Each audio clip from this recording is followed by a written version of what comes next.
Saudaraku, tim voli putra Jakarta Stinbin memantapkan langkah mereka untuk menuju ke babak Final Four Proliga 2024. Pada pertandingan di pekan ke-7 atau pekan pamungkas di Proliga 2024 ini, Jakarta Stinbin mampu menuntaskan seluruh laga dengan begitu baik. Di mana tim besutan Rian Masajadi ini berhasil menjadi tim tidak terkalahkan dalam dua laga yang mereka jalani. Laga pembuka pekan ke-7 yang digelar di Gor Pangsuma Pontianak, Farhan Halim dan kolega menghadapi Kudus Sukun Badak.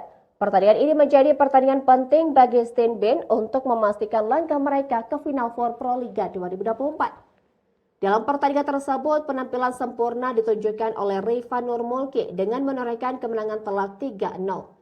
Kegemilangan Rifa Nurmulki terus berlanjut dalam pertandingan terakhir Stinbin di fase reguler pada Sabtu 23 Juni 2024. Menghadapi Jakarta Pertamina pertama, Stinbin tampil sempurna lagi dengan menurunkan mayoritas pemain lokal.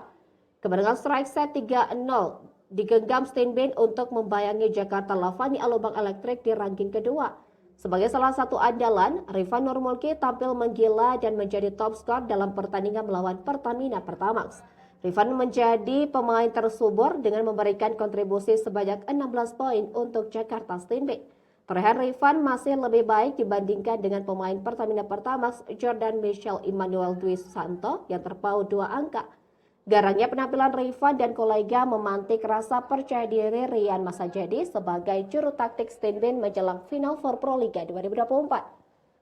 Usai pertandingan, pria berpaspor Jepang itu tak segan menyebut bahwa dirinya memiliki kepercayaan diri yang tinggi dengan pemain lokal. Untuk fase Final Four Proliga 2024, Jakarta Stinbin akan bersaing dengan 3 tim lainnya, termasuk juara bertahan Lavani. 2 tim lainnya yang memeriahkan Final Four kategori putra Proliga 2024 adalah Palembang Bangsum Sobabel dan Jakarta Bayangkara Presisi.